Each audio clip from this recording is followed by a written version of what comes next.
मैं सभी से अनुरोध करूंगा, कृपया स्वाध्याय भवन में आने का कष्ट करें। आज की तीर्थ क्षेत्र बहोरीबंद में संचालित की जाने वाली विभिन्न योजनाओं से जुड़ने के लिए संपर्क सूत्र हैं श्री मनोज जी जैन, कोषाध्यक्ष 9893625600, Shri Prashant ji Jain, trustee, mobile number 9584543368। इन मोबाइल नंबर पर संपर्क करके आप क्षेत्र में संचालित की जाने वाली योजनाओं से जुड़कर अतिशय पुण्यार्जन प्राप्त कर सकते हैं। गुरुदेव की मंगल देशना के लिए मैं पूज्य गुरुदेव के पावन पुनीत चरणों में बारंबार नमोस्तु निवेदित करता हूं। सदन में उपस्थित सभी भक्तगणों की ओर से, आप सभी की ओर से पूज्य गुरुदेव के पावन पुनीत चरणों में बारंबार नमोस्तु निवेदित करते हुए अनुरोध करता हूं कि हे गुरुदेव, आप अपनी मंगल देशना से हम सभी को अनुग्रहित करने की कृपा करें। नमोस्तु गुरुदेव, नमोस्तु गुरुदेव, नमोस्तु गुरुदेव।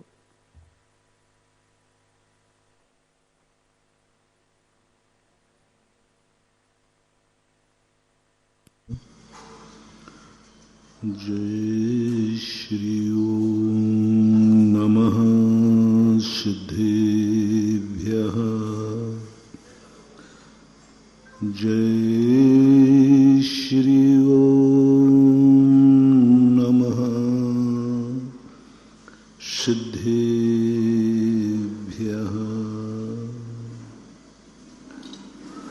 सर्वमंगल मांगल्यम सर्वकल्याण कारकम प्रधानम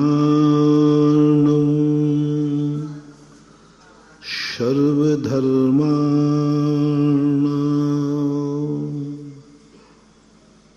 जैनम जयतु शासनम। जैनम जयतु शासनम। पंच परमेष्टि भगवान की जय। आचार्य श्री गुरुवर कुंद कुंद महाराज की जय।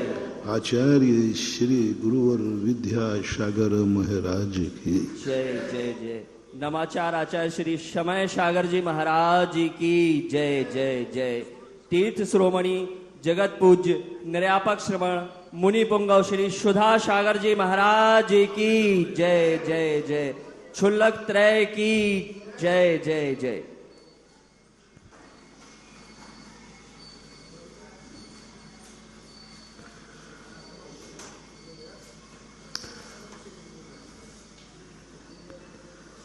एक पुराने भजन की एक पंक्ति है, लेना न देना मगन रहना। लेना न देना मगन रहना, ये समय सार का रूपांतरण है, जिसे हमारे आध्यात्म भाषा में कहते हैं ज्ञायक भाव। उसका और थोड़ा सा सरल करें तो साक्षी भाव। ना हमें किसी से कुछ चाहिए है, ना हमें किसी से कुछ लेना है। ना मैं हूं ना पर है, बस है। मैं शब्द लगाओगे, मैं हूं, तो तुम्हें पर का भी विकल्प आएगा। मैं हूं इसका अर्थ पर नहीं है। अस्थि को यदि हम ध्यान करेंगे तो नास्ति का ध्यान करना ही पड़ेगा। इसलिए अध्यात्म ग्रंथों में अस्थि का ध्यान नहीं करते, सत का ध्यान करते हैं। अस्थि शाश्वत कूटस्थ होती है, और सत जो होता है वो उत्पाद व्यय ध्रुव से युक्त होता है। अस्थि में उत्पाद व्यय ध्रुव नहीं होता। अस्थि गुण है बस, उसमें कोई परिवर्तन नहीं। लेकिन सत का जो लक्षण है वो बड़ा विचित्र है। इसलिए वस्तु का स्वभाव अस्थि नहीं है, वस्तु का स्वभाव सत है। अस्थि से वस्तु को नहीं पहचाना जाता, सत से पहचाना जाता है। सत द्रव्य लक्षणों, अस्थि द्रव्य लक्षण कह देते नहीं, अस्थि के पीछे नास्ति लगी है, और अस्थि के पीछे जब नास्ति लगी है तो यूं मानना चाहिए धनवान के साथ डाकू लगा है, मीठे के साथ चींटी लगी है, जेब वाले के साथ जेबकट लगा है। आनंद नास्ति में है ही नहीं, वो नास्ति लगी है। जहां जहां अस्थि है वहां वहां नास्ति है। जहां जहां मैं हूं वहां वहां पर भी है। यदि पर नहीं होता तो मैं भी नहीं। ये मेरा है, इसका अर्थ है कुछ ना कुछ तेरा भी है, नहीं तो मेरा शब्द लगाने की जरूरत नहीं। एक ही मकान हो नगर में तो कोई नहीं कहेगा मेरा मकान है, बस मकान है, दूसरा है ही।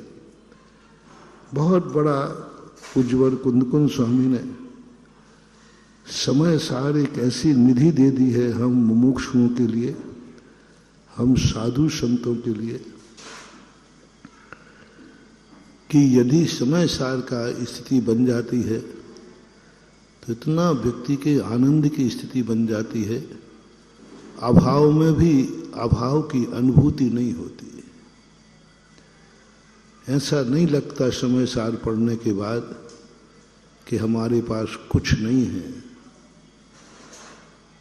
शराबी की और समय सार पढ़ने वालों की दोनों की दशा एक सी होती है। बहुत घटिया उदाहरण दे रहा हूं, लेकिन करें क्या, दोनों की कुछ लक्षण एक से ही मिलते हैं। हमारे मूलाचार में साधु को सांप के समान रहना चाहिए। बताओ कहाँ साधु कहाँ सांप। उदाहरण दिया, जैसे सांप अपना बिल नहीं बनाता, इसलिए साधु भी अपना रहने का मकान न बनाए। शून्यागार विमोचतः, जो घर सूना पड़ा है, किसी के कब्जे में नहीं है, सार्वजनिक है, उस स्थान पर रह जा। शून्यागार की परिभाषा बनाई, जिस मकान का, जिस आवास का, जिस गुफा का कोई स्वामी नहीं है, शून्य है, उसको अपना आवास बना। सांप भी यही करता है। सांप कभी बामी बनाता नहीं, बामी तो दीमक बनाते हैं, और नागराज जाके बैठ जाता है। तो साधु को अहीवत कहा। आहार लें तो कैसा लें? भ्रमरवत। बताओ कहाँ साधु और कहाँ भौरा। भ्रमर की उपमा दे दी। भ्रमर के समान लें, जैसे भ्रमर फूल से रस ले लेता है लेकिन फूल को धक्का नहीं लगाता। फूल से रस तो ले लेगा लेकिन फूल को धक्का। ऐसे ही साधु को कोई चीज चाहिए है तो श्रावक से ग्रहण करे, लेकिन श्रावक को धक्का न लगे, बल्कि फूल को अच्छा लगे। फूल खिलते हैं जब भौरे मड़राते हैं। फूल समझता है कि मेरी कीमत है, मेरे ऊपर भौरा मड़रा रहा है, उससे फूल की कीमत बढ़ जाती है। इसी प्रकार तुम जिस गृहस्थ के यहां कुछ लेने जाओ, उस गृहस्थ का मूल्य बढ़ जाना चाहिए।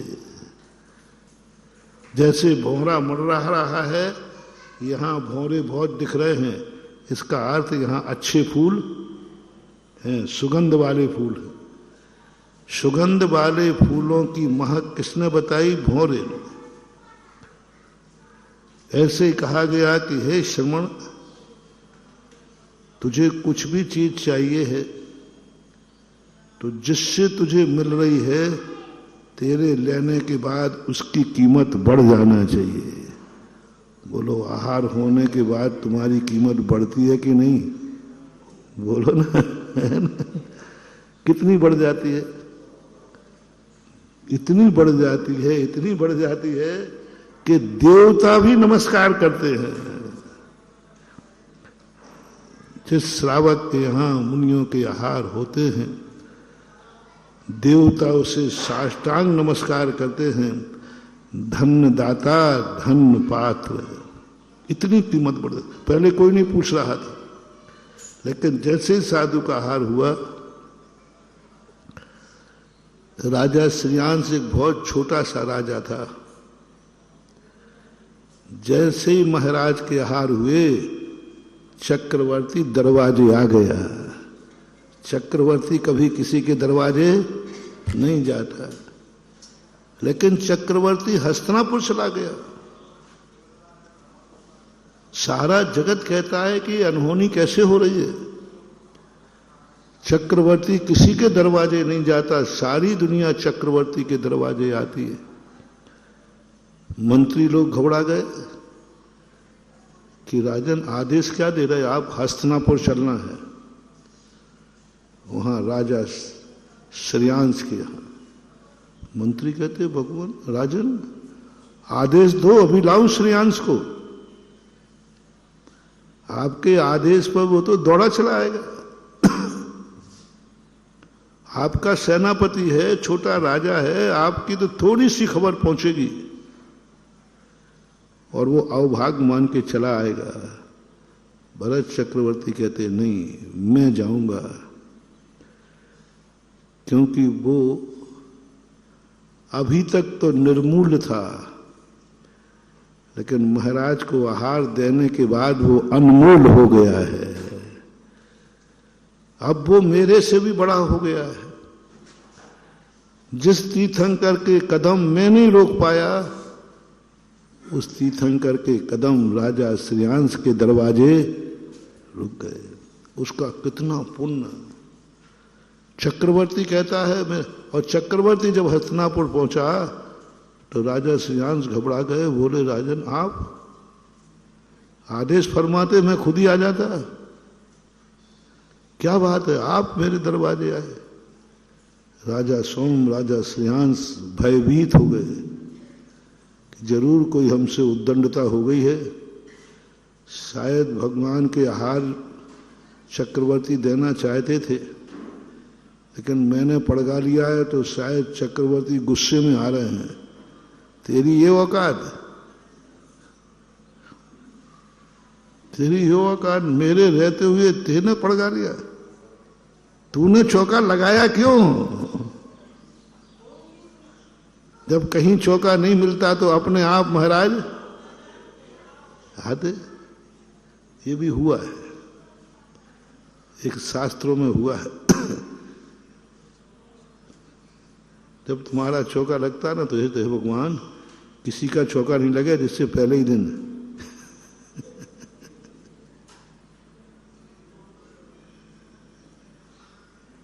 ऐसा एक शास्त्रों में कहानी आती है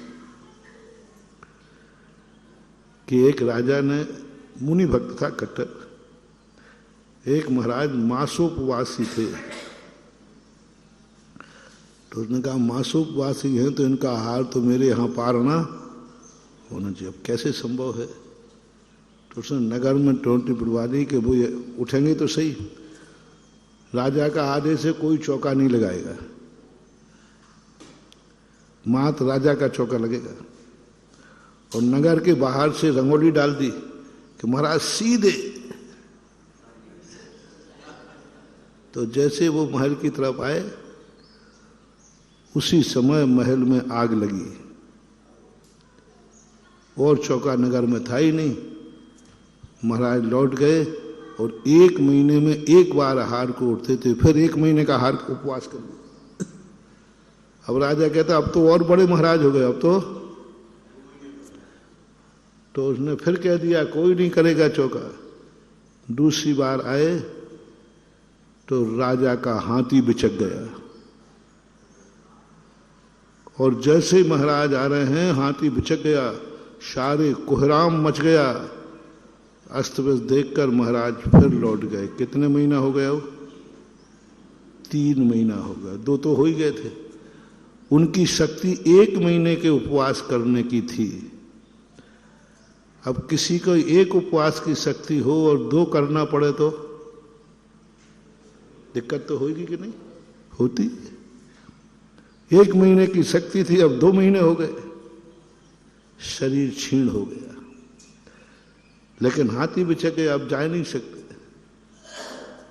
लौट के जा रहे थे, रास्ते में एक गाय बैल मिला, उसने महाराज को मार दिया।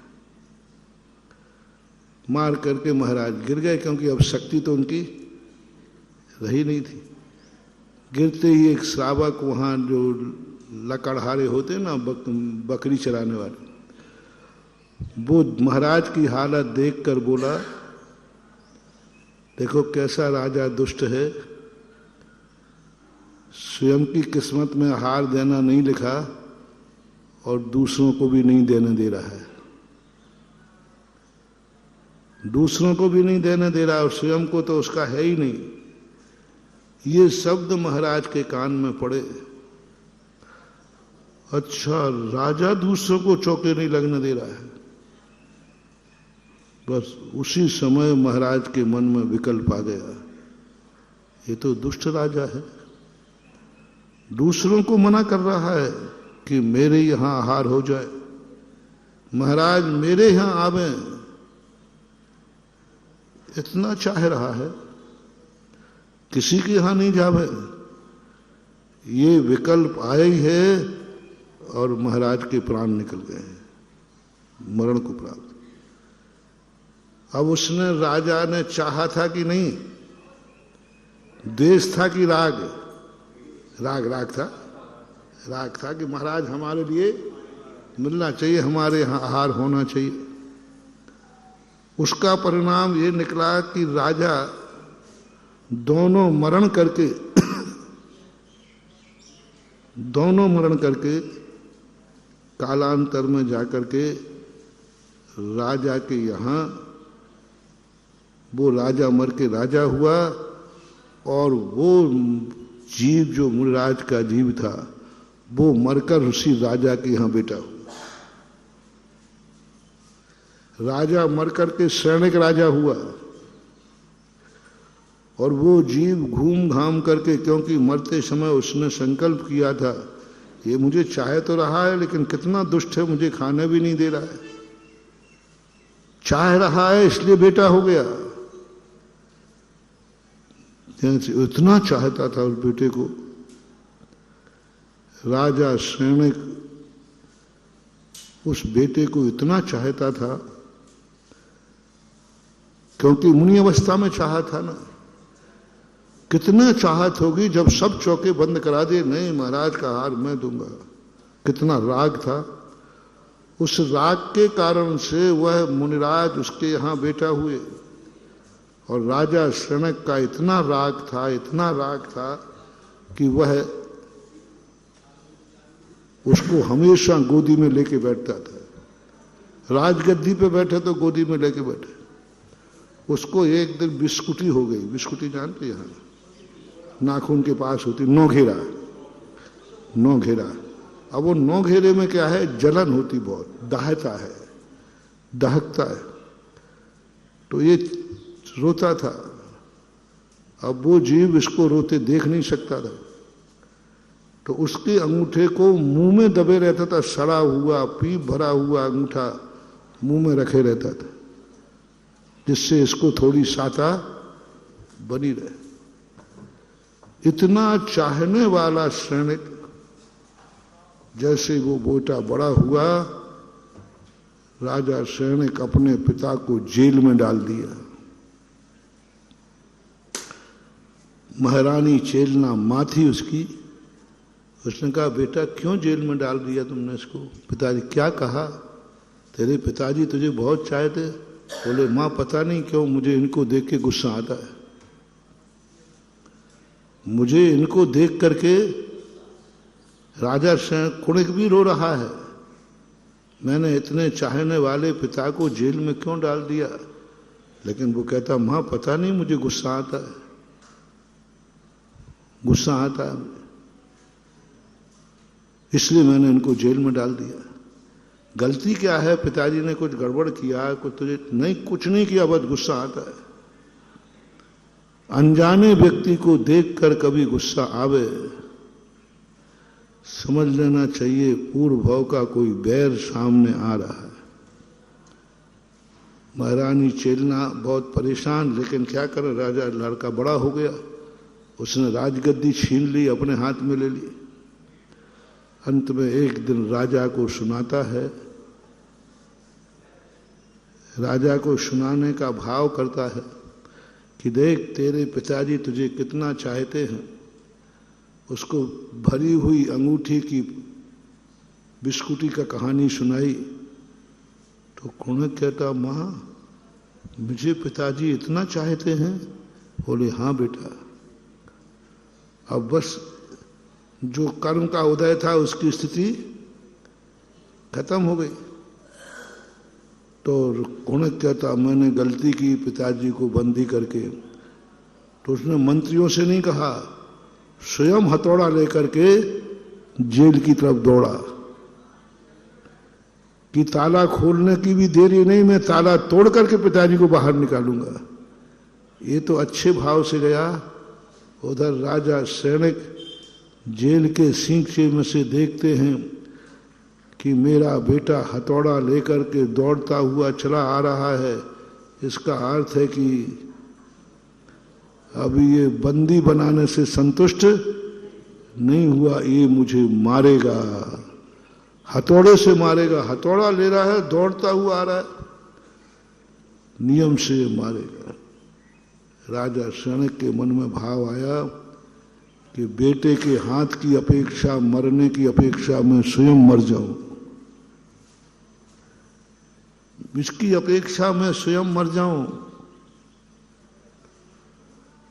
बेटे की, क्योंकि बेटे को हत्या का दोष लगेगा। मैं बेटे को इतना चाहता हूं कि वो मारेगा जरूर मुझे, हत्यारा होगा, जनता उसकी निंदा करेगी, उसको जेल मिलेगा, कहानी क्या होगा, और मैं अपने बेटे को इतना अत्याचार नहीं होने दूंगा, वो न मार पाए उसके पहले ही मैं मर जाता हूं। तो उन्होंने अपना सिर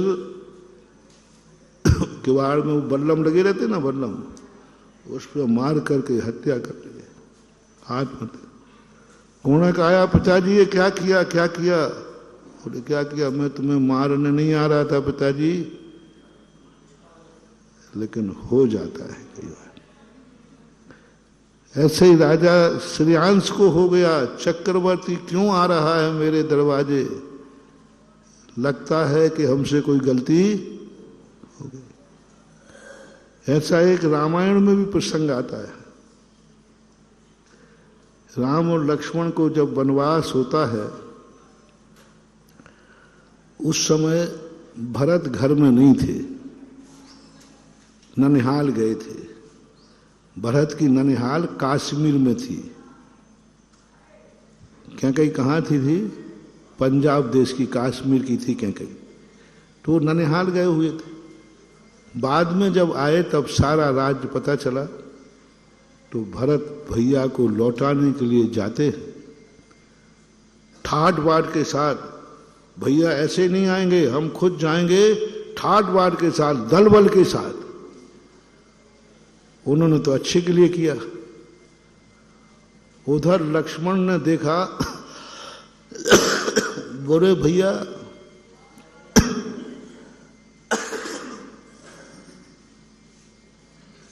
नागिन का बेटा भी सपोला निकला।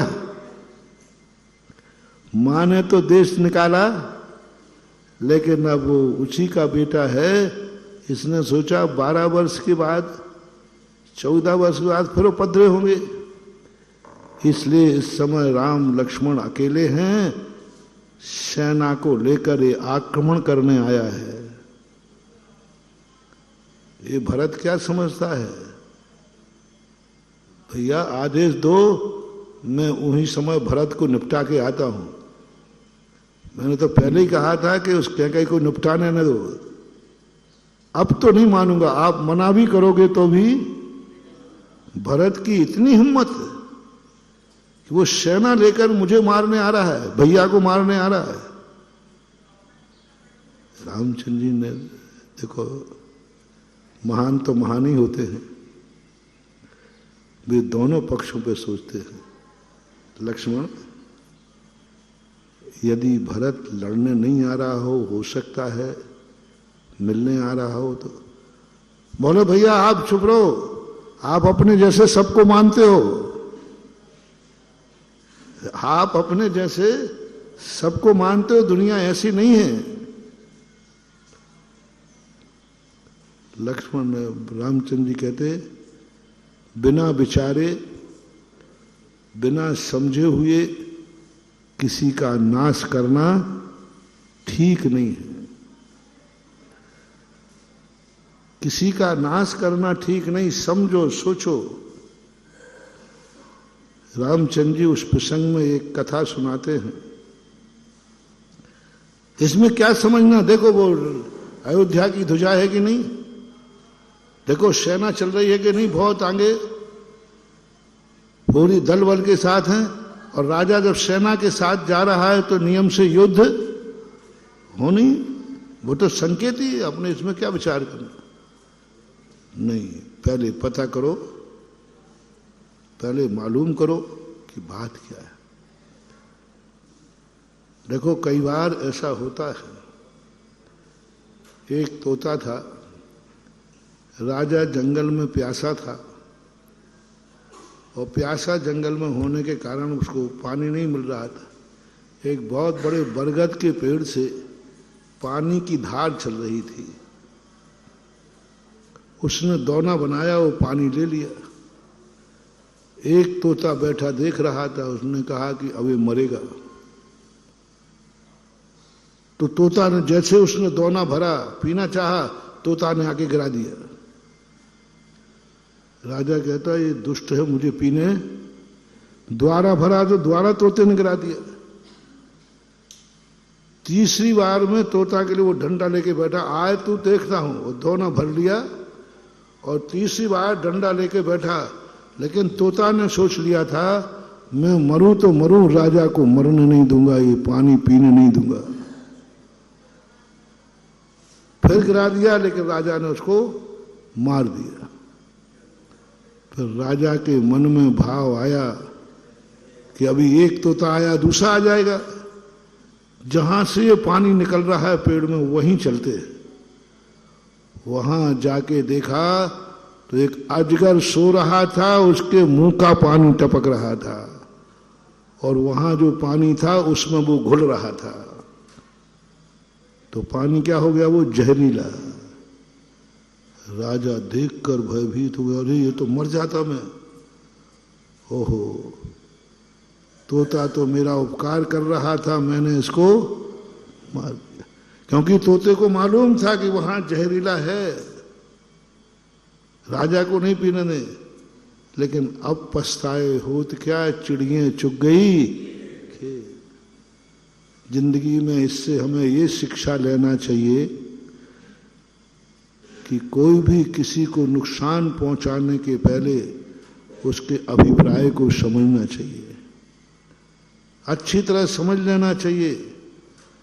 बाहर की क्रियाएं देख करके किसी के संबंध में कोई निर्णय नहीं करना। कई बार बाहर से लोग बहुत गंदे होते हैं, गंदा बोलते हैं, मुंह बढ़िया होते हैं, लेकिन वे दिल के साफ होते हैं। अक्सर कर अपन ने देखा होगा, जो मुंह फट होते ना, सांची कहते, जो कहना है वे हृदय से बहुत साफ होते हैं। और ये जो गूंगा होते हैं, गूंगे, ये अजगर होते, अजगर, इनके कहते हैं ना भैया, वो उसके पेट में दांत हैं, अजगर अजगर सीधा। ये जितने मैंने परीक्षा भी की, जितने कम बोलते ना गूंगे, कुछ भी का बोलते नहीं है, चिंता मत करना, ये निष्कसाई नहीं है, ये अंदर ही अंदर घुटके हैं। मैंने कई लोगों को देखा ये डिप्रेशन में जाते हैं, इनको रातों में नींद नहीं आती क्योंकि अंदर अंदर घुटके हैं। और जो सीधा बढ़िया है बोल देता है, उससे ज्यादा खतरा। वो तो जो आया सो कह दिया। गूंगा आदमी बहुत खतरनाक है। पेट में दांत होते हैं, सीधा निकल जाएगा। सांप तो काटता ही है, अजगर तो निगल जाता है। तो जो गूंगे फूंगे चलते हैं, जो कम बोलते हैं, इनको कोई अच्छा मत समझना, ये अंदर से बहुत कसाई होते हैं। और स्थिति बन जाती है कि कैसे समझे। इसलिए बिना विचारे लक्ष्मण कोई कार्य नहीं करना चाहिए। तुमने मात्र बाहर से देखकर अंदाज लगा लिया, बाहर से देखकर तुमने किया और तुमने कर दिया। 90% महानुभाव अपन लोग कर्मों का बंध बाहर से देखकर करते हैं, बाहर से देखकर करते हैं, हम उसको समझते नहीं। शास्त्रों में ऐसी एक कहानी और आती है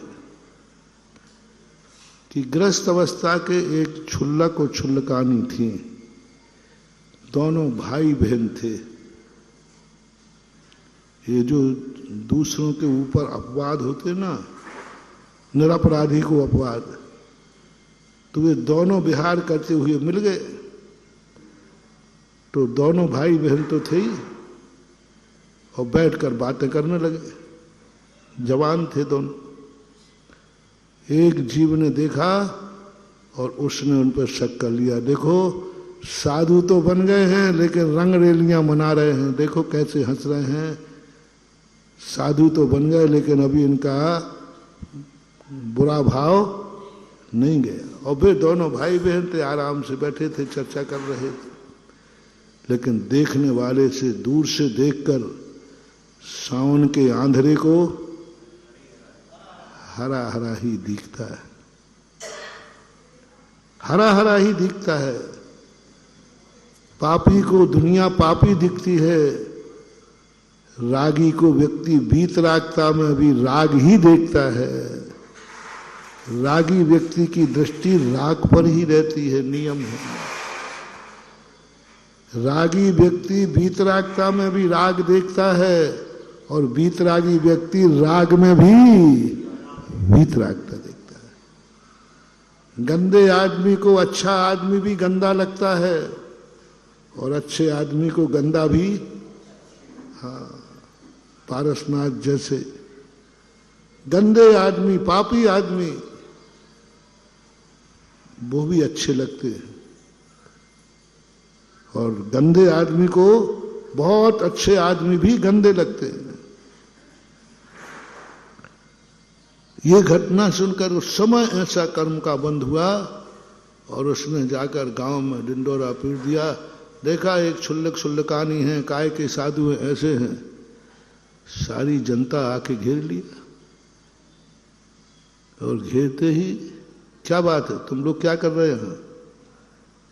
पूरा पता किया, अरे ये तो फलाने देश के राजकुमार और राजकुमारी हैं, इन दोनों ने क्षुल्लिका क्षुल्लक व्रत लिए हैं, भाई बहन हैं।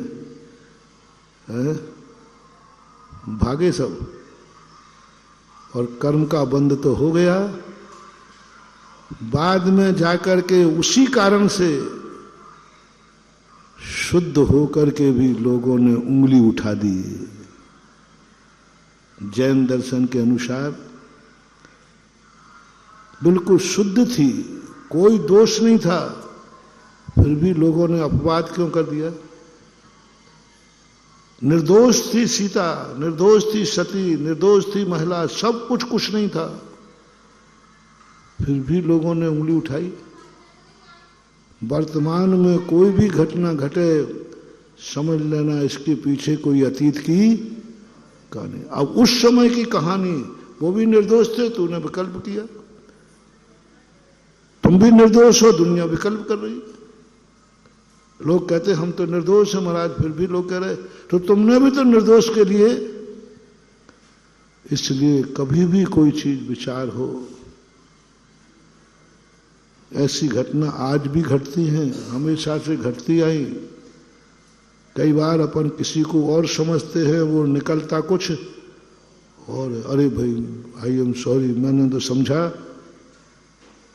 बिना विचारे कोई काम नहीं, बिना विचारे घृणा नहीं, बिना विचारे दोषारोपण नहीं, बिना विचारे किसी को बुरा नहीं कहना, चाहे भली वो बुरा कार्य क्यों ना कर रहा हो सकता है वह बुरा कार्य मजबूरी में कर रहा हो, दबाव में कर रहा हो, किसी के कहने पे कर रहा हो, मजबूरी में पड़ी हो, प्राण बचाने के लिए कर रहा हो। किसी ने कह दिया तू ये काम करेगा, नहीं करेगा तो मैं तुझे मार डालूंगा, तो शायद अब क्या करे, जब बचेगा तो करना ही पड़ेगा। कह दिया नमोकार मन पे पैर रख, नहीं तो मार डालेंगे। तो मजबूरी को भी देखना चाहिए, कैसे ढंग की स्थिति बनती है। तब लक्ष्मण से कहा रामचंद्र जी ने, विचार करो लक्ष्मण, पहले पता करो, पता करो। अरे आएगा तो भरत एकदम धोखे से आक्रमण नहीं करेगा, वो ललकारेगा, ललकारेगा, अपन तैयार हो जाएंगे। लक्ष्मण कहता भैया कैकेयी का छोकरा है, वो अपन को संभलने का मौका ही नहीं देगा। बाद में जब भरत पास में आ गया तो क्या हुआ, भरत मिलाप हुआ, जमीन में पड़ गया। रामचंद्र जी लक्ष्मण को कहते देख ले, तू लड़ने जा रहा था, तू मारने जा रहा था, कुछ अनहोनी हो जाती तो। लक्ष्मण छोटे थे, भरत बड़ा था। प्रथम राम थे, द्वितीय भरत, तृतीय लक्ष्मण और चतुर्थ शत्रुघ्न। तो लक्ष्मण ने फिर क्षमा मांगी। तो भरत क्या कहता है, अरे भैया लक्ष्मण तू पागल है, मार क्यों नहीं दिया मुझे, मैं इसी लायक था।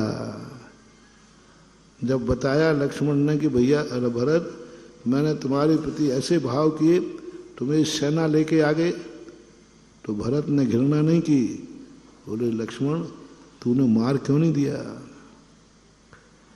मैं तेरे हाथ से मरने लायक ही था, क्योंकि मेरे माँ ने ऐसा अपराध किया है मेरे प्रति कि मैं जिंदा रहने लायक नहीं हूं। तू मार देता तो भी मैं बहुत भाग्यशाली मानता।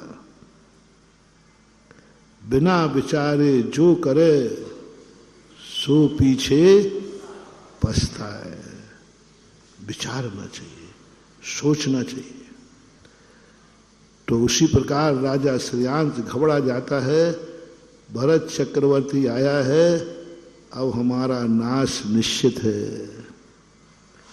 लेकिन अपन तो दूसरा प्रसंग चला रहे हैं कि भरत चक्रवर्ती आया और राजा श्रेयांश को गले लगा लिया, सम्मान किया। राजा श्रेयांश का राजा ने वहीं बुला लेते, बोले नहीं तेरा मूल इतना बड़ा है, मैं तेरे सामने कुछ भी नहीं हूं, राजन मैं तो आपके अधीनस्थ हूं।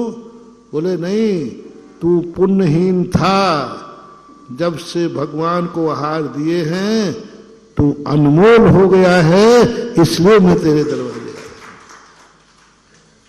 प्रसंग सुना रहा हूं। भौरे के समान उपमा दी है, भौरे के समान, क्योंकि भौरा फूल से रस लेता है, फूल को तकलीफ नहीं होती, क्योंकि फूल कहता है भौरे के कारण मेरी कीमत बढ़ गई। तब मैंने सोचा साधु को आहार लेते समय भौरे की उपमा क्यों दी।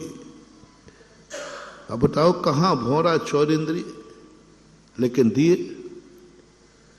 क्योंकि साधु जब भी किसी के हाथ से आहार लेने आएगा,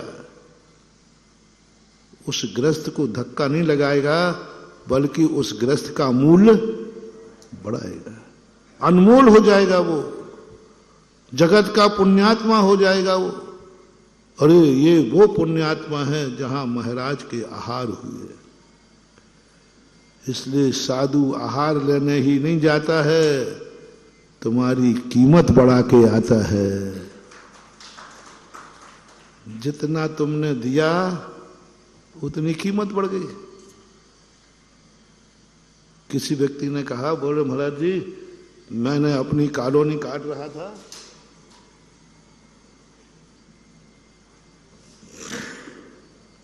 वहां मैंने एक प्लाट मंदिर को दान दे दिया। अरे महाराज जी बहुत महंगी कॉलोनी है, बहुत महंगी कॉलोनी, लाख रुपया स्क्वायर फीट का है,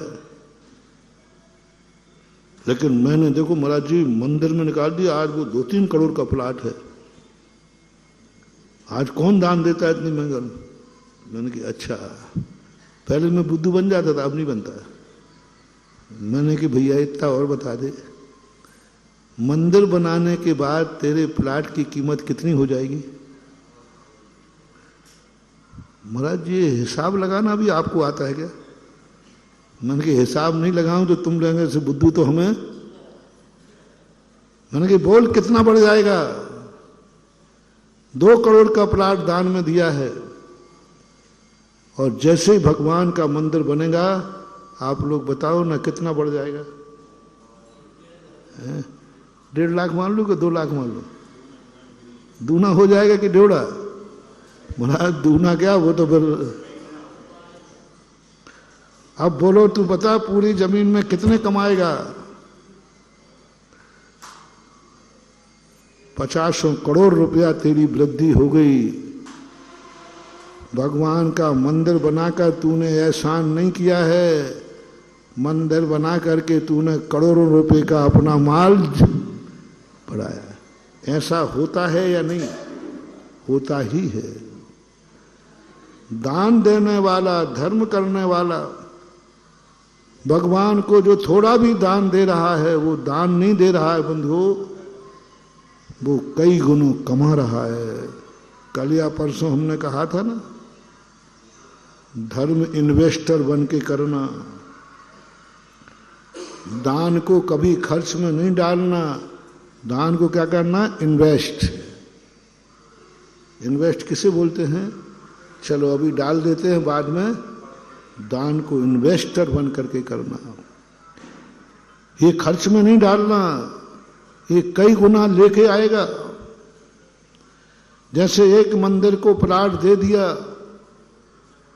2 करोड़ का, 20 करोड़ उसकी कीमत बढ़ गई, 20 करोड़ बढ़ गई, 90% बढ़ गया। ऐसे ही दिया हुआ दान घटता नहीं है।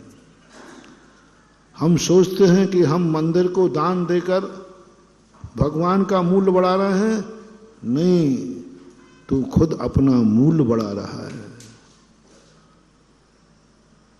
किसी भी चीज में धर्म देखो, हमने धर्म धारण किया, यदि मैं धर्म धारण नहीं करता तो इस धर्म को कौन पूछता? बताओ। हम भगवान से कहें भगवान देखो हम मुनि बन गया तो आपका धर्म चल गया, नहीं तो इस धर्म को कोई पूछने वाला? भगवान कहते बेटा हाँ सही बात है, तू मुनि नहीं बनता तो मेरा धर्म कैसे चलता? बस इतना और बता दे तू, ये मुनि व्रत धारण करने के बाद तेरी इज्जत कितनी बढ़ गई है? बोलो ना। हम भगवान को एहसान थोप रहे कि मैंने धर्म धारण करके, मैंने नियम लेकर के, मैंने व्रत लेकर के कितना बड़ा काम किया है। भगवान मैं धर्मात्मा हूं। सच पूछो तो तुम्हारे धर्म धारण करने से धर्म की कितनी इज्जत बढ़ी है, और धर्म धारण करने से तुम्हारी इज्जत कितनी बढ़ी, इतना बता दो। सोचो हमसे, मैं खुद सोच रहा हूं, मेरे कारण से धर्म की इज्जत बढ़ी है कि धर्म के कारण मेरी इज्जत बढ़ी है? बोलो कितनी इज्जत बढ़ गई।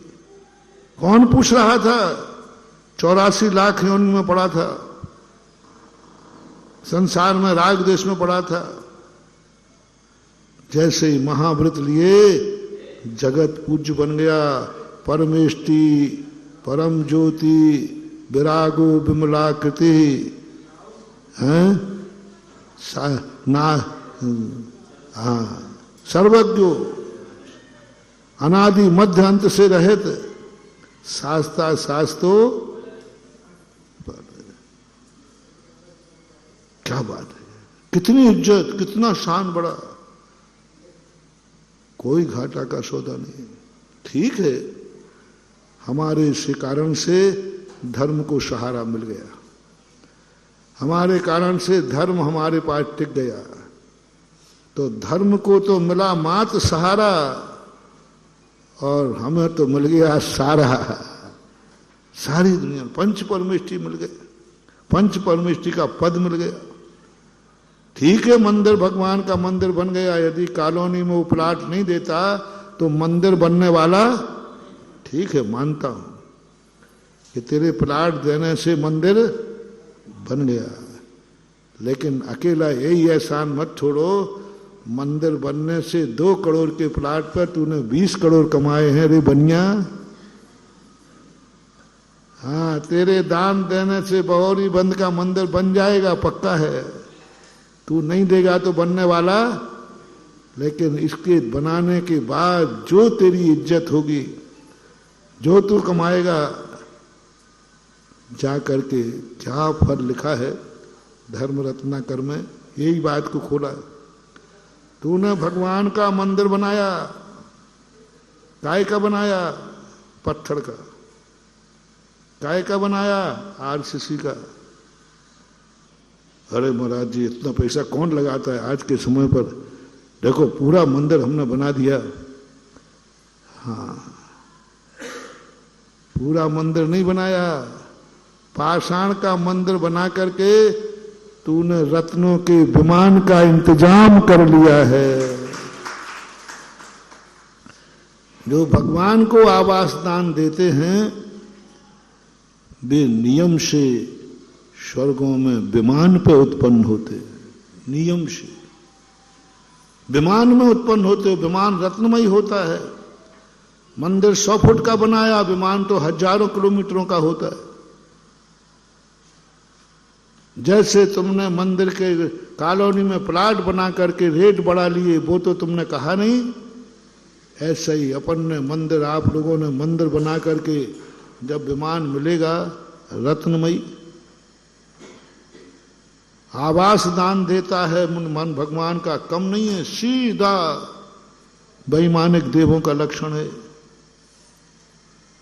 वैमानिक देवों का संतशाला बनाता है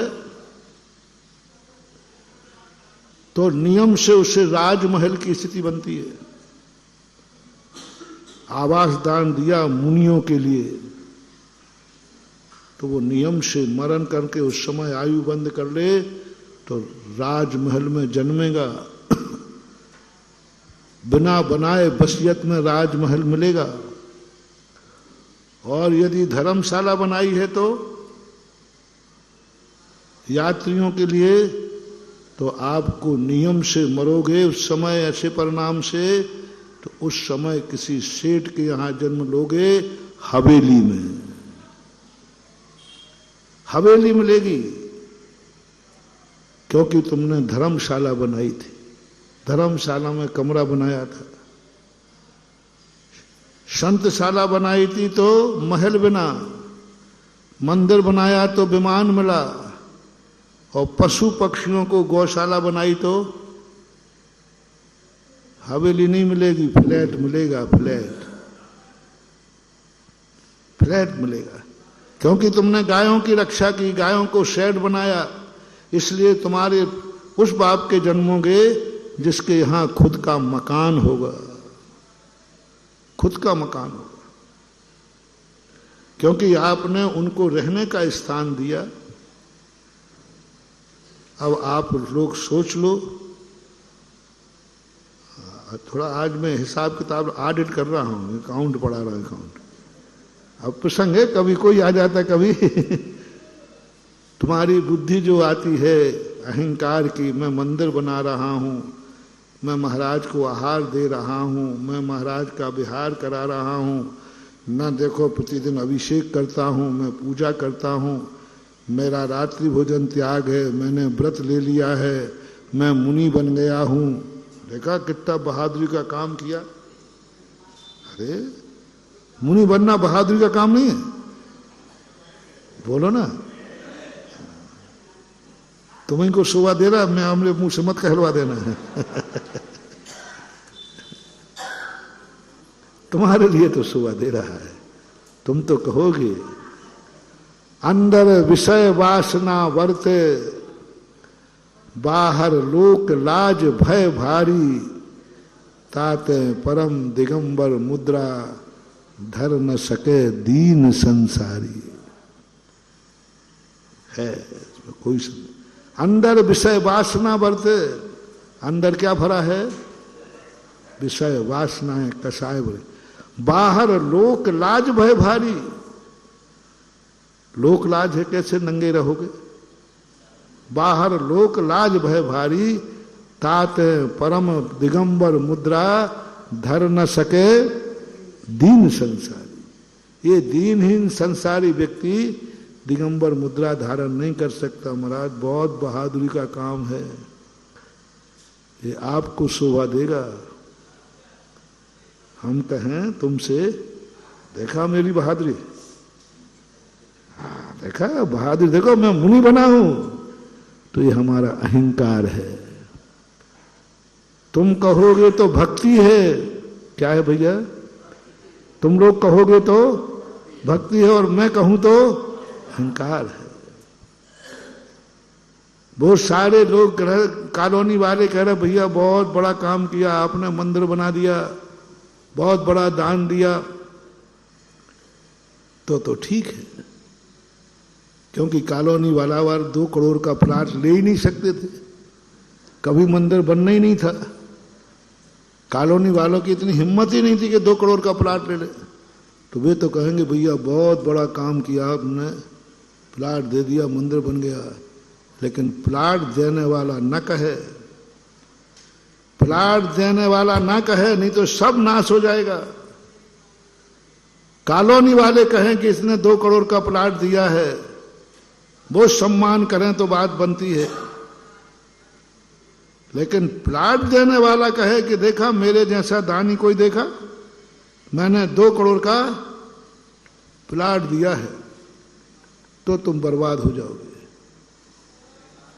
ऐसे व्यक्ति के लिए मैं ऑडिट कर रहा हूं, जिसने 2 करोड़ का प्लाट देकर दुनिया में कह रहा है मैंने 2 करोड़ का प्लाट दिया, 2 करोड़ का प्लाट दिया। उसके लिए मैं हिसाब दे रहा हूं, ये पकड़ 2 करोड़ 18 करोड़ वापस दे।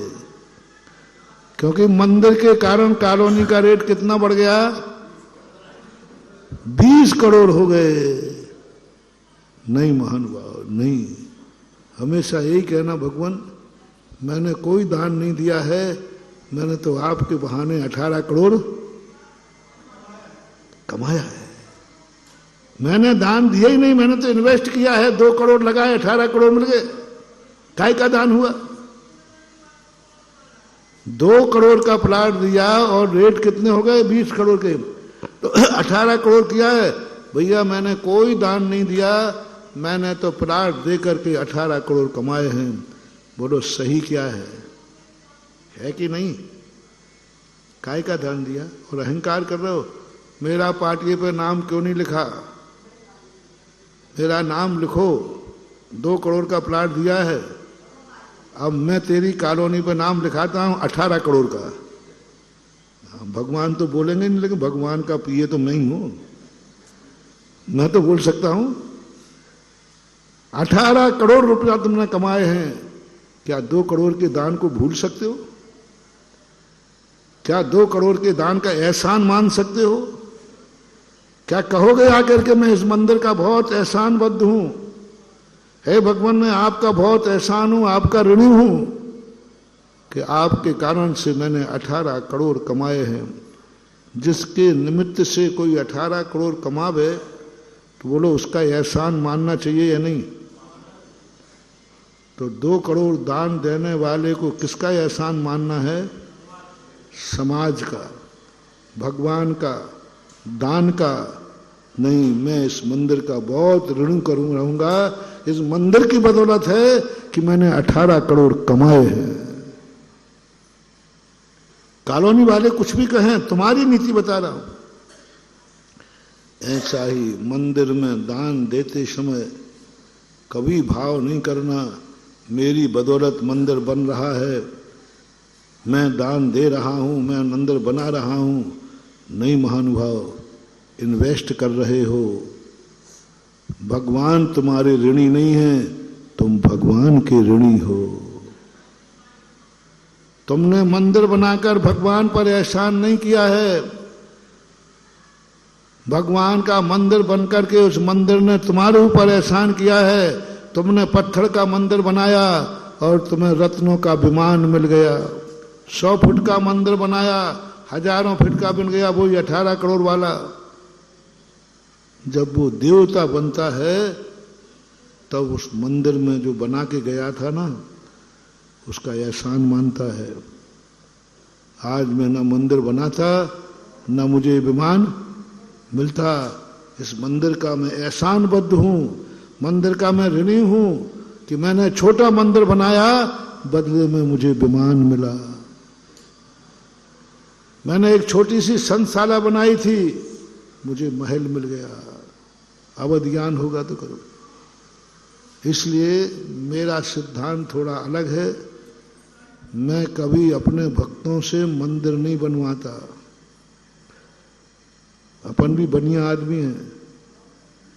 जैसे उस कॉलोनी वाले ने मंदिर नहीं बनाया, अपनी कॉलोनी की कीमत बढ़ाई। इसी प्रकार हम भी और आप भी भगवान का मंदिर नहीं बनवाना भक्तों से। भगवान का मंदिर इसलिए बनाना कि हमें विमान चाहिए है। कैसे भेजूं स्वर्ग में? कैसे भेजूं तुम्हें विमानों में? मेरा मानना है कि मेरा हर भक्त या तो मोक्षवासी हो या स्वर्गवासी हो, नरकवासी ना हो, त्रियंचवासी ना हो। कोई भाव बुरा हो तो बता देना भैया। नहीं तुमको महाराज जी आप कौन होते हैं हमारी भावना में, तो नरक ही जाना है, इसलिए पूछ ले। इसलिए मैंने भगत कहा, मैंने सबके लिए नहीं कहा। मैं सदा कहता हूं भैया, जिनको मेरे प्रवचन बुरे लगते हों कृपया करके वो प्रवचन ना सुने, क्योंकि मैं आपको सुना ही नहीं रहा हूं। आप क्यों सुन रहे हो? कह लो महाराज जी आप ये गलत बोले, आप ये ठीक नहीं बोले, आपको ऐसा नहीं बोलना चाहिए। मैंने कि तूने सुना क्यों? सबसे पहले तो गलती तेरी है, क्योंकि मैंने तुझे सुनाया ही नहीं था। मैंने तो अपने भक्तों को सुनाया था, जिनको गाली भी आशीर्वाद लगती है, जिनको थप्पड़ भी आशीर्वाद लगता है। मैं तो स्पष्ट कहता हूं भैया, सारे जगत से मेरा कहना है, वकील लोग सुनो, डॉक्टर लोग सुनो, इंजीनियर सब सुनो, मेरा प्रवचन भक्तों के लिए है। तो महाराज फिर ये आप भक्तों को सुनाइए जो पंडाल में बैठे हैं, ये आप ये चैनल क्यों लगाए हुए हैं? भाई चैनल भी इसलिए लगाना पड़े क्योंकि कुछ भक्त यहां तक नहीं आ पाते तो उन तक भेजते हैं। कुछ भक्त यहां तक नहीं आ पाते, उनको तुम क्यों सुन रहे हो?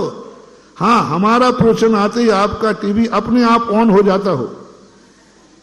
महाराज जी करें क्या? वो आपका प्रवचन आते ही सारे टीवी अपने आप चल जाते, उनमें बटन ही नहीं लगता। यदि ये अतिशय हो तो बता दो भैया। अरे भाषा स्वभाव परिणाम गुण ही प्रयोज्य। हाँ भक्तामन आया, हे भगवान आप जब बोलते हो ना तो अपने आप सबको भाषाओं में सुनाई पड़ता है। यदि ये चमत्कार हो तो मुझे कुछ सूचना दो भाई। कि मैं यहां बोलते ही सारे टीवी के सारे चैनल बंद, मात्र सुधा सागर चैनल चालू। क्योंकि जितनी देर हम प्रवचन करते उस समय टीवी में कुछ आएगा ही नहीं। चालू करो या नहीं करो वो तो अपने आप चालू हो जाता है, अपने आप चालू हो जाते। तो जरूर मैं सावधानी से बोलूंगा,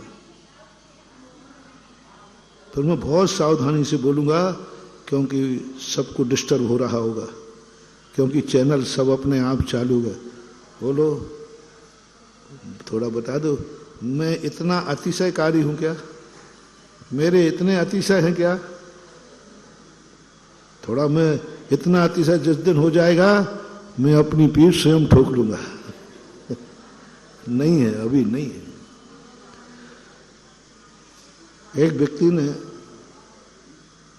सिगरेट पीता था, उन्होंने कहा महाराज ये सिगरेट मैं छोड़ना चाहता हूं, छूटती नहीं है, छूटती नहीं है वो, मैं खूब प्रयास करता हूं छोड़ना, महाराज छूट नहीं रहे, मैं खूब, आप छुड़ा दीजिए।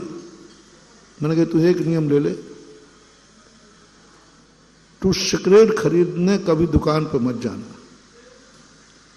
नियम ले ले कि मैं दुकान पे सिगरेट नहीं खरीदूंगा। महाराज नहीं खरीदूंगा, कोई खरीद के दे देगा तो खरीद के यदि कोई दे देवे तो कोई उंगली करे तो उंगली यूं नहीं करना, यूं किया रहना है, यहां बीच में लगा दो। कोई रखेगा भी, उंगलियां कैसी किए रहना, यूं किए रहना। कोई यहां लगे, कई बार कोई चिपका देगा तो, और कोई मुंह में दे, कोई तेरे मुंह में सिगरेट ओंठों में दबाए, तू क्या कर लेना, उसके बावजूद भी धुआं अंदर चला जाए, कर लेना, और श्वास बाहर अंदर को, ये तो तेरे हाथ में है कि नहीं? बोलो भैया, सिगरेट के धुएं को अंदर खींचना ये सिगरेट के हाथ में है या दूसरे के हाथ में या स्वयं के हाथ में? बस सिगरेट का धुआं अंदर मत खींचना। ये मुंह तेरा है, मुंह खोल के रखना, हाथ तेरा है, उंगलियां यूं करके रखना, पैसा तेरा है, तू खोलने लेने मत जाना, पैकेट की डिब्बी है, तू हाथ से, तेरे हैं, हाथ से पैकेट को नहीं खोलना, क्योंकि हाथ किसके हैं? डिब्बी तुम्हारी नहीं है, हाथ तो तेरे हैं ना। मैं कोई डिब्बी नहीं खोलूंगा, बहाने बनाते। छूट नहीं रहा है, हम छोड़ना नहीं चाहते। ऐसी दुनिया में कोई चीज नहीं है, हम पकड़ के बैठे हैं, कोई भी हमें पकड़े नहीं बैठा है। हमें इस ढंग से डिसीजन करना है, डिस्कशन करना है कि भगवान मैंने कोई दान नहीं दिया,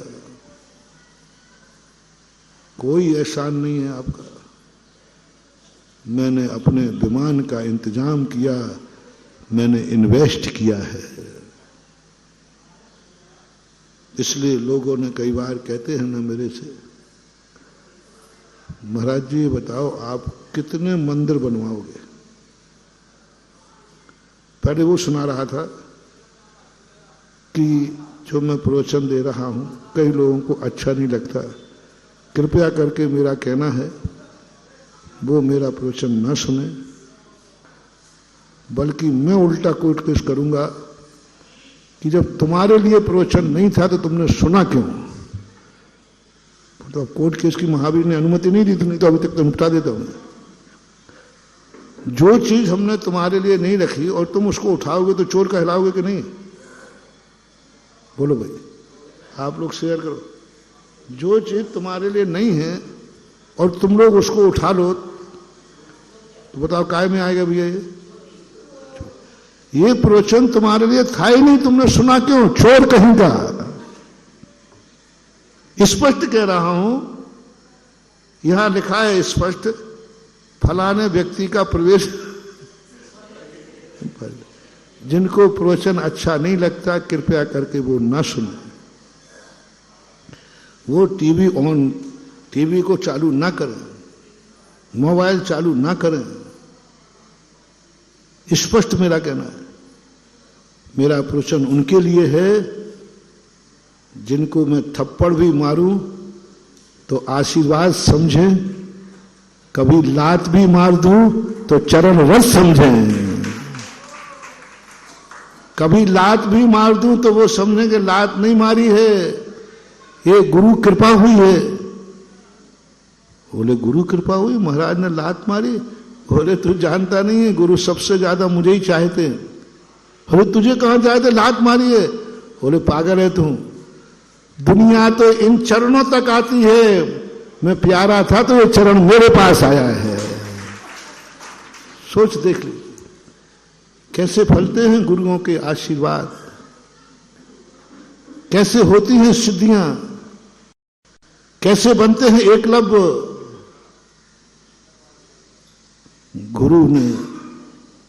गुरु ने अंगूठा मांगा, बुरा भाव था,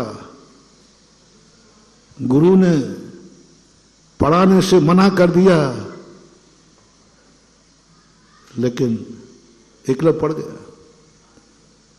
घोषित सिद्धि हो गई, गुरु ने चलाकर लात मारी, गुस्से में मारी। रिपीट कर रहा हूं, उन्होंने क्रोध में मारी, चला के मारी, बुरे भाव से मारी, लेकिन शिष्य क्या कह रहा है? नहीं, मारी नहीं है, ये चरणों तक दुनिया आती है, मैं थोड़ा विशेष था ना महाराज का,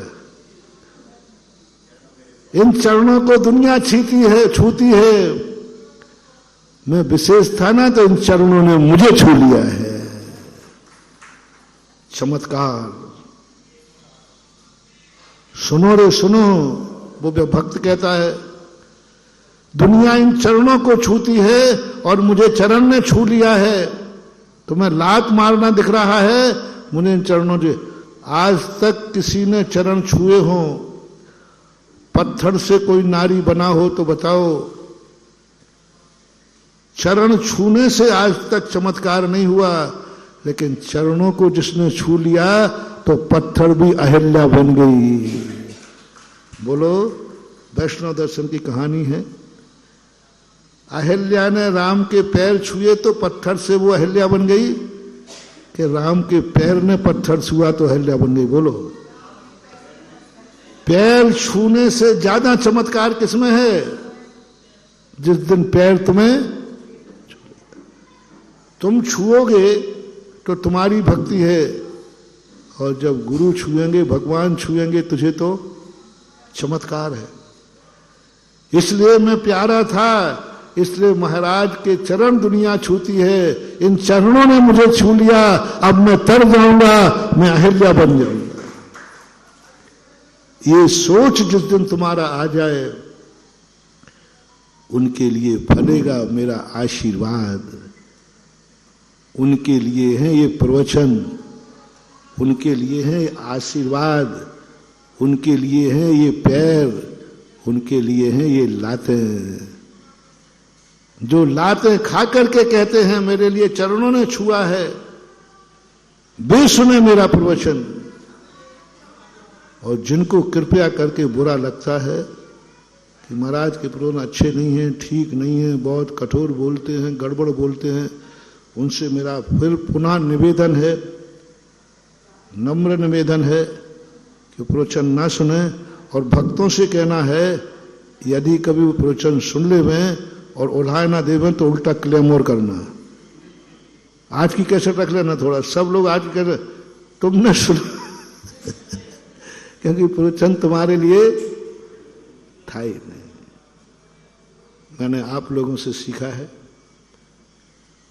2 बेटे थे, थप्पड़ भी यदि गुरु मान रहा है तो समझ लेना उसने शिष्य तुम्हें मान लिया। आशीर्वाद के लिए नहीं कह रहा हूं। यदि गुरु ने थप्पड़ मारा है, इसका अर्थ गुरु ने तुम्हें शिष्य स्वीकार कर लिया है। फॉर एग्जाम्पल, 2 व्यक्ति शराब पी रहे थे, एक उसमें आपका बेटा था और एक पड़ोसी का बेटा था। आपको देख करके किस पे गुस्सा आएगा? दादाजी आप बताओ, हैं? थप्पड़ किस पे मारोगे? दो पी रहे हैं, पड़ोसी का भी पी रहा था, वो भी पी रहा था, तुमने देख लिया उसमें एक तुम्हारा बेटा था, तो सबसे पहला हाथ किस पे उठेगा? तो मैं भी तो तुम्हारा बाप ही हूं रे। यदि आशीर्वाद के स्थान पर थप्पड़ उठा है, इसका अर्थ है कि गुरु ने हमें अपना मान लिया है, अन्यथा थप्पड़ उठता नहीं। पड़ोसी पर नहीं उठा, देखा तक नहीं तुमने, वो भी पी रहा था, वो भी पी रहा था, तुम्हें गुस्सा ही नहीं आया? दे, अरे पी रहा होगा, क्या करना, लेना देना क्या है, पी रहा होगा, क्या लेना देना है हमें, पी रहा होगा। ना तो तुम्हें गुस्सा आया, ना तुमने थप्पड़ दिया, यूं देखा और चल गए। लेकिन बेटा को देखते ही गाड़ी रोकी, आंखें लाल हो गईं और हाथ उठ गया। हाथ ही नहीं, बता दो, अब तुम भी बता दो क्या क्या उठेगा। लात भी उठ जाए तो कोई बड़ी बात, और लात में पैरों में और क्या होता है वो बता दो ना, है ना। जूता भी उठ जाए तो कोई बड़ी बात। ये जूता उठना, लात उठना, थप्पड़ उठना किसका प्रतीक है? बोलो जल्दी बोलो, किसका प्रतीक है? यानी उन्होंने तुम्हें बेटा मान लिया है, बेटा मान लिया है। कैसे जाने बेटा मान लिया है? बोले शराब पीते देखकर जूते मार रहा है ना। ओहो, ये लक्षण तुम्हें दुनिया में कहीं नहीं मिलेंगे, सुधा सागर पुराण में मिलते हैं। दुनिया कहती महाराज आशीर्वाद दे रहा है तो समझ लिया कि ये बेटा है, उसको बहुत अच्छी तरह पुचकार रहा है, गोदी में खिला रहा है, वसीयत दे रहा है, तब बेटा है। नहीं, ये बेटे में तो धोखा हो सकता है, आशीर्वाद फर्जी हो सकता है, आशीर्वाद मुंह देखी हो सकता है, लेकिन थप्पड़ और क्रोध वो नहीं होगा। थप्पड़ और क्रोध आ रहा है, इसका अर्थ है कि उसने तुम्हें बेटा मान लिया है, और जब बेटा मान लिया है तो समझ लेना उसी थप्पड़ में तुम्हारी वसीयत लिखी हुई है बाप की, आशीर्वाद में नहीं, थप्पड़। बस मैं यही चाहता हूं, मैं यही करता हूं। उनके लिए ये प्रवचन है, उनके लिए हमारी वाणी है, जिनको मेरे मुख से निकली हुई हर बात मंत्र लगती है, मंत्र लगती है। उनको है हमारे 24 घंटे में जो मैं कमाता हूं, ये वसीयत उनको देता हूं, और उनको सिद्धि होना शुरू हो जाएगी। ले लेना तो गुरु को अंगूठा, कोई फर्क नहीं पड़ता। ऐसा चमत्कार होगा कि दुनिया दाएं हाथ से तीर चलाएंगे और तू बाएं हाथ से चलाएंगे। ये चमत्कार होगा किसका? बाएं हाथ से आज तक कोई धनुष सही नहीं चला पाया, लेकिन अंगूठे दान देने का परिणाम है कि बाएं हाथ से भी चलाना सीख गया। इसलिए मैं कह रहा हूं, तुम दान दे रहे हो, महाराज बहुत खर्चा करा दिया, आप जहां जाते हो बहुत परेशान हूं मैं, जहां हम जाते, अब आजकल टाइटल बन गया, वहां 10-25 करोड़ तो तुम्हारे निपटेंगे, और छोटे मोटे में मैं निपटता नहीं हूं।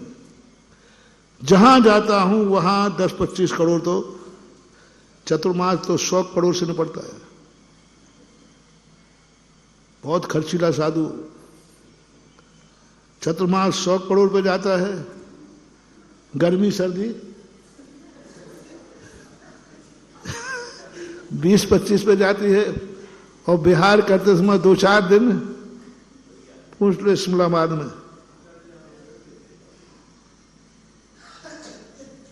सिलमनाबाद 2 दिन करोड़ों में निपटे, करोड़ों लग गए, कट ले 2 दिन के अंदर, 2 दिन हो गए थे शायद, 2 हार हुआ था, 2 दिन में करोड़ों रुपया खर्च करा दिया। कटनी देखो, मुश्किल से महीना भर रहा हूं, देख लो कितने से निपट गए। अब तो चेत जाओ रे, मुझे मत बुलाया करो रे, मत बुलाया करो। अब इतनी खुली खुली बोल रहा हूं, मैं करूं क्या बताओ। मत बुलाओ रे, मत बुलाओ, करोड़ों से निपटोगे, करोड़ों से छोटा मोटा मेरे काम होने वाला। अब बताओ भैया, इतनी खुली कहने के बाद सबसे ज्यादा निमंत्रण कहां आ रहे हैं?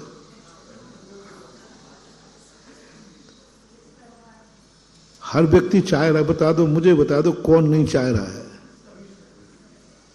खतौला वाले नहीं चाह रहे?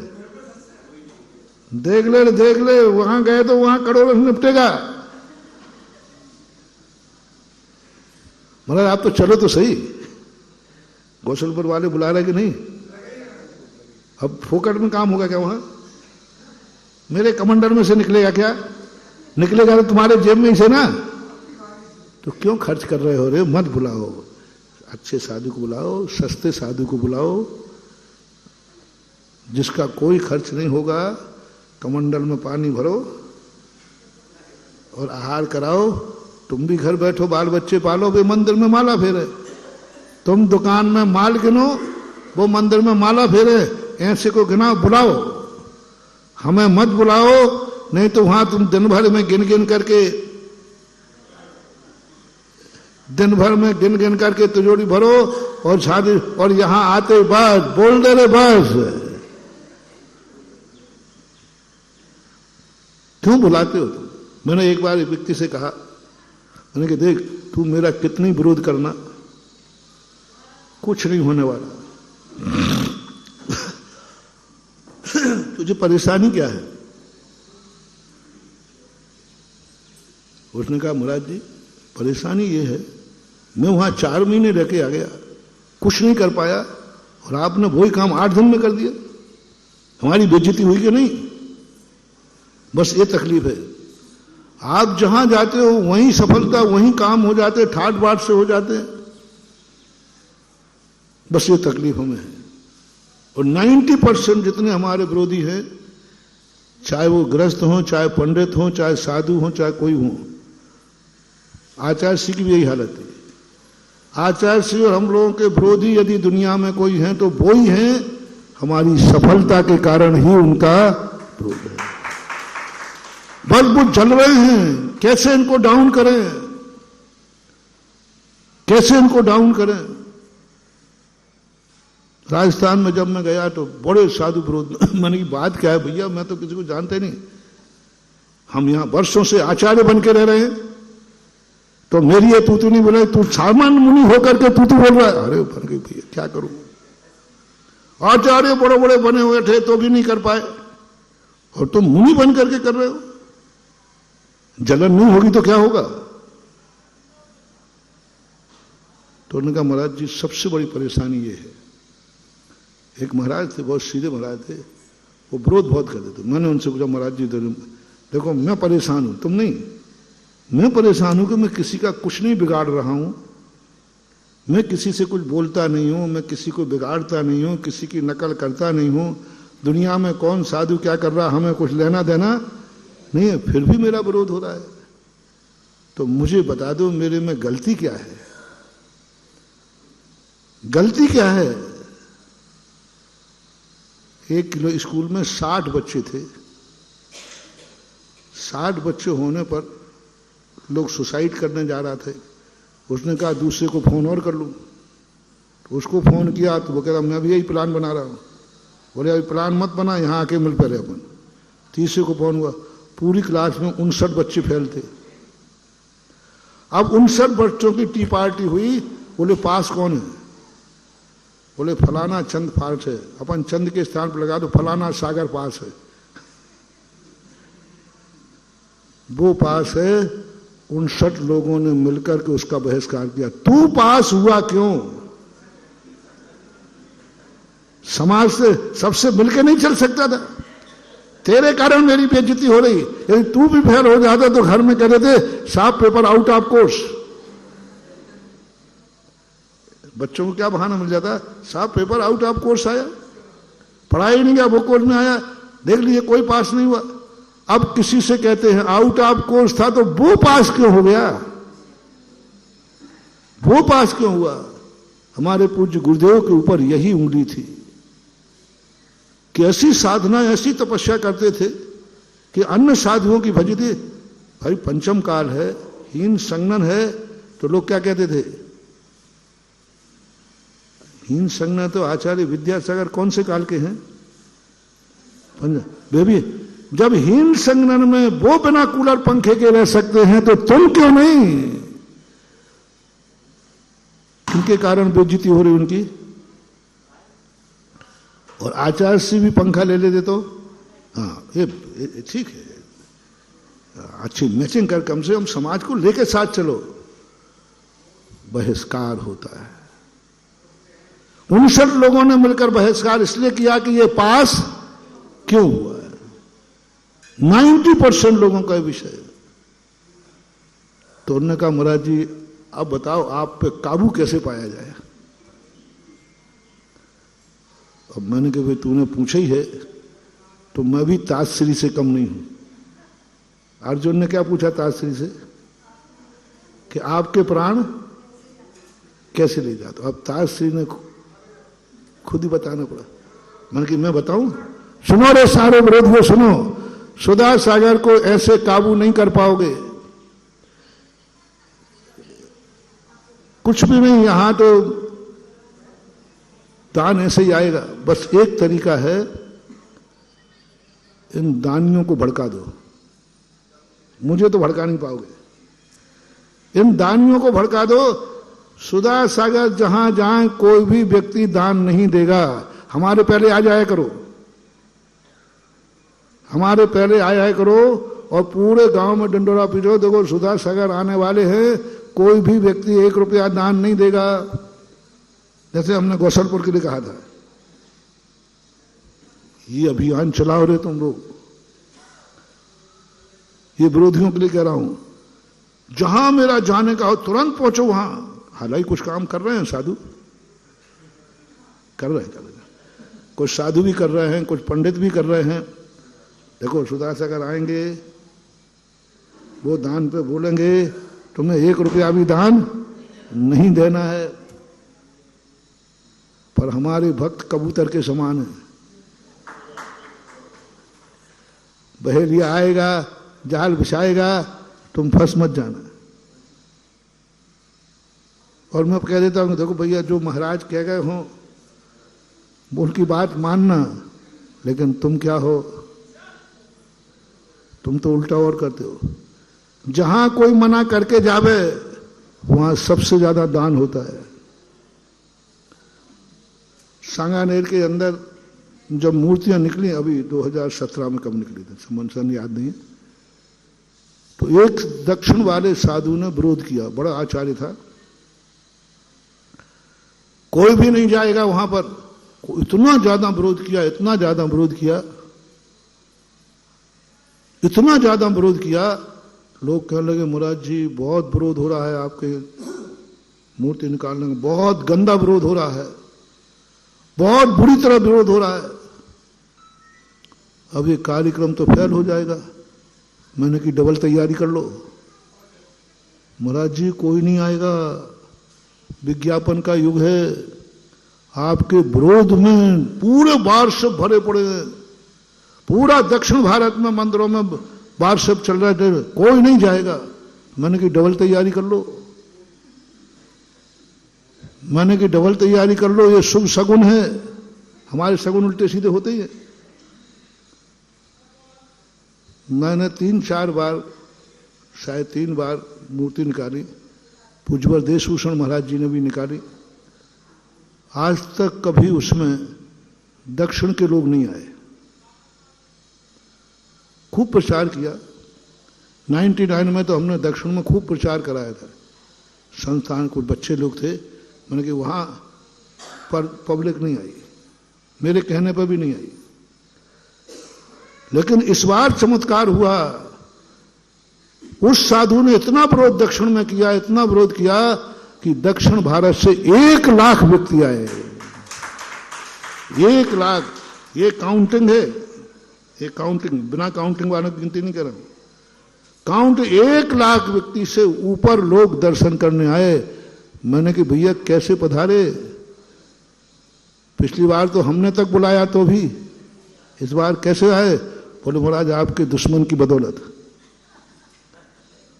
अब बोलो क्या करोगे रे, थक जाओगे रे, काय को सिर फोड़ रहे हो, ये पहाड़ है, थक जाओगे, सिर फूट जाएंगे। उल्टा होता है, तुम विरोध करके हमें डाउन करना चाहते हो और हम भीम है भीम। दुर्योधन ने जहर भरी खीर पिला के कहां पटक दिया? समुद्र में, और नीचे शेष नागों के पास पहुंच गया तो शेष नाग ने काटा। शेष नाग का काटा बचता नहीं, वैष्णव दर्शन की कथा है।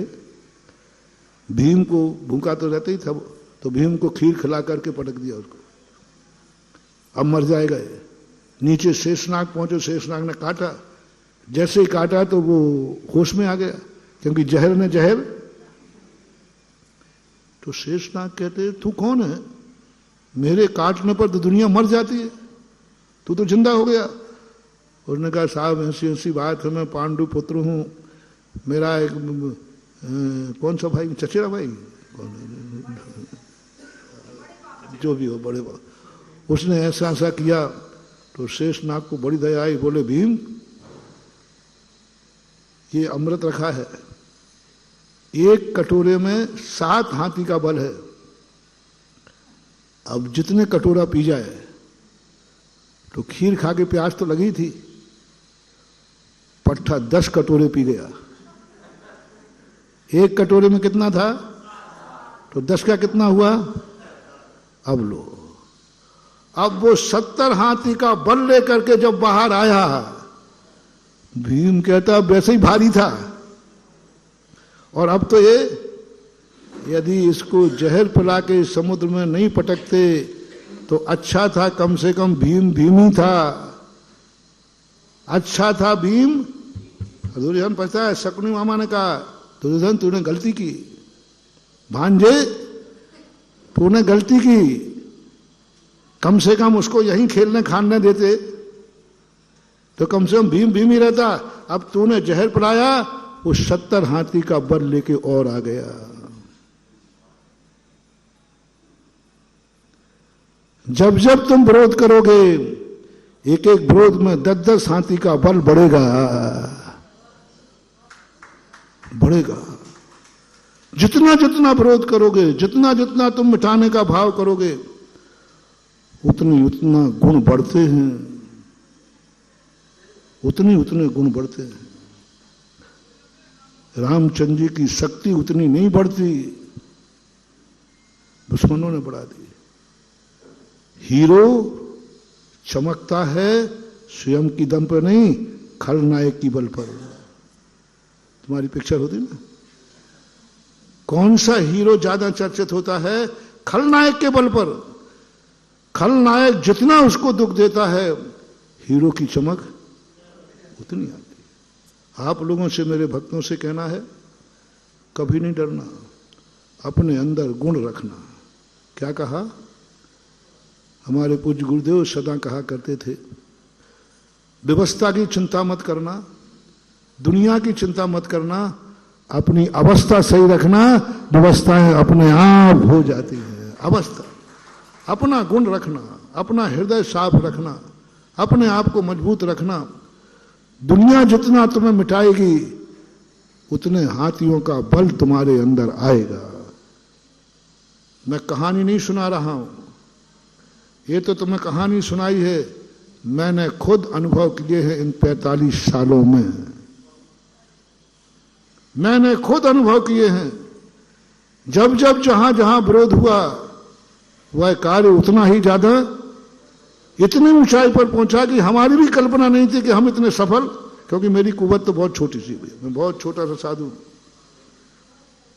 बहुत ताकत भी कम है, मेरी साधना कम है, मेरा ज्ञान कम है, मेरी तपस्या कम है, मैं खुद छोटा सा, बहुत छोटा सा, इतना सा हूं।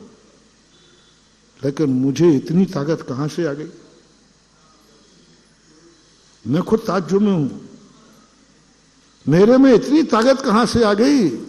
मेरे प्रवचन में ताकत कहां से आ गई? मेरे आशीर्वाद में ताकत कहां से आ गई? इतनी ताकत तो मेरे पास है ही नहीं। ये ताकत है उन दुर्योधनों की जिनकी बदौलत हमें एक एक कटोरा पीने मिलता है। देखो, बुरा मत मानना रे भक्तों, भक्तों की बदौलत हमारे पास कोई ताकत नहीं है। तुम्हारी बदौलत हमें कोई ताकत नहीं। तुम्हारे भरोसे बैठे रहते तो हम भीमी बने रहते। लेकिन दुर्योधन की बदौलत है कि हमें कितने कटोरा, और एक कटोरे में कितना, और ये बल है। इससे मेरे प्रश्नों में हमारे प्रश्न महत्वपूर्ण भक्तों ने कभी नहीं किए। दुश्मनों ने विरोध कर करके मेरे प्रश्न को इतना मूल्यवान बना दिया कि अब तो जो बोलता हूं, अब हमारे संबंध में एक प्रसिद्धि है, मैं नहीं पूछ रहा हूं, आप लोग कहते हो सही बोलता हूं कि महाराज आप जो बोल देते हो, आगे बोलो ना, मैं नहीं बोलूंगा। मालूम ये अतिशय कहां से आया? मेरे पास इतनी साधना नहीं है, वाणी सिद्धि मेरे पास नहीं है भैया, नहीं है। मेरा ज्ञान बहुत छोटा सा है, बहुत छोटा सा ज्ञान, बहुत छोटा। ये जो मेरी वाणी में ताकत आई है ना, उन विरोधियों की बदौलत आई है, जिन्होंने प्रवचन को विरोध कर करके इतना मूल्यवान बना दिया, इतना मूल्यवान बना दिया कि आज मुंह से अमावस्या पूनम को, अमावस्या को पूनम निकल जाए तो पूनम हो जाता है।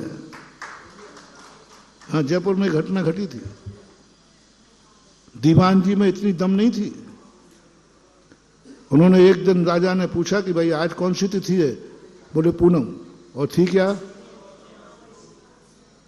और कभी पूनम, अमावस्या को पूनम हो ही नहीं सकती। लेकिन विरोधियों ने इतना विरोध किया, इतना विरोध किया, राजा साहब देखो ये झूठ बोल रहा है, गलत बोल रहा है, ये है। इतना विरोध हुआ, इतना विरोध हुआ, इतना विरोध हुआ। राजा ने कहा दीवान जी आपने गलत बोला है। बोले साहब पूनम ही है आज। बोले सारे पंचांग। अब दीवान जी कहते मेरे में तो ये ताकत थी नहीं। बड़ी चौपड़ के ऊपर लगा, पूरा जनता बैठी, अमावस्या थी पंचांग में, और शाम जैसे हुई, सामने गलता के सामने चांदी जैसा चंद्रमा निकलता हुआ दिखा। अब राजा क्रोध में आ गया, बोले सब पंचांग वालों को कलम कर दो, पूनम को अमावस्या लिखते, सबको बंदी बना लो। तो पंचांग वाले थे, भागना नहीं, सबको बंदी बनाऊंगा। अपने दीवान जी तो करुणावान थे, जैन थे। उन्होंने कहा राजन इनको मत करो, ये पंचांग सही है। तो तुम झूठे हो, हम झूठे हैं, तो सामने चंद्रमा दिख रहा है। यदि मैंने झूठ बोला तो चंद्रमा सामने है, लेकिन मैं खुद कह रहा हूं कि आज अमावस्या ही, तो फिर ये कैसे हुआ? दीवान जी आपको सिद्धि है क्या? आपको सिद्धि है क्या? बोले नहीं। आपके किसी गुरु की आशीर्वाद है क्या? बोले नहीं। आपको गॉड गिफ्ट है क्या? बोले नहीं। फिर ये हुआ क्यों? बोले राजन ये सब इन विरोधियों की बदौलत है, जो मेरी वाणी में इतनी ताकत आ गई कि अमावस्या को पूनम हो गया। यदि ये लोग विरोध नहीं करते तो शायद मैं कहने ही वाला था कि राजन गलती हो गई, पूनम नहीं। दीवान जी ने कहा, मैं कहने ही वाला था कि साहब एकदम निकल गया मुंह से, आज अमावस्या ही है। लेकिन जैसे इन लोगों ने विरोध किया, तब मेरी आत्मा ने कहा दीवान तेरे मुख से निकला हुआ वचन झूठा नहीं होगा। मेरी अंदर आत्मा ने कहा, मेरे गुरु ने कहा, मेरे भगवान ने कहा, मेरे व्रत ने कहा, अब नहीं। यदि विरोध नहीं होता तो कह देता भाई आई एम, क्या बात है, बड़े हम सज्जन लोगों का स्वभाव है, गलती हो गई भाई, निकल गई। लेकिन अब नहीं कहना। यदि विरोध नहीं होता तो दीवान जी आई एम सॉरी प्लीज कहते, आज अमावस्या है, मेरी गलती हो गई। लेकिन सत्य धर्म कहता है दीवान अब नहीं बोलना। अब तो विरोधियों की बदौलत तेरी वाणी सत्य होगी। और हुई, और हुई। क्या हुई? अमावस्या को किनकी बदौलत? तो मेरी वाणी में भी यही घटा रहा हूं। जो तुम लोग कहते हो महाराज, आप जो कहते हो वो हो जाता है, किसकी बदौलत? मेरी बदौलत नहीं। मेरे में तो मेरी औकात तो मुझे पता है। लेकिन बहुत बहुत थैंक्स मेरे विरोधियों, ऐसे ही विरोध करते रहना, हम अमावस्या को पूनम बनाते रहेंगे। तुम विरोध करते रहना, मैं अमावस्या को पूनम बनाता रहूंगा, और मेरा दावा है बनती रहेगी। क्योंकि झूठ बोलना नहीं है, झूठ निकल जाना है। तुम इतना विरोध कर रहे हो। अरे यही कहते दीवान जी, आज पूनम में तुमने तो हंसी मजाक उड़ा दिया, तुमने तो मजाक उड़ा दिया, तो फिर आ जाओ मैदान में। अब जो है सो है, महावीर की जय। आ जाने दो 70 कटोरे का बल। समय आपका हो गया। अपना मूल विषय चला था कि भ्रमर के समान, अहि सर्प के समान साधु की चर्या कही गई। और हमने क्या लिया था कि समय सार पढ़ने वाला और शराब पीने वाले की दशा एक सी होती। यहीं से अपन साइड में घुस गए थे। कहां से घुसे थे? शराब पीने वाले का और समय सार पढ़ने वाले दोनों एक स्वभाव वाले हैं। अब उसी एक स्वभाव को सिद्ध करने के लिए ये सारी बातें लाए हैं। कल आएगा तो अपन वो भी सिद्ध करने का प्रयास करेंगे। महावीर भगवान की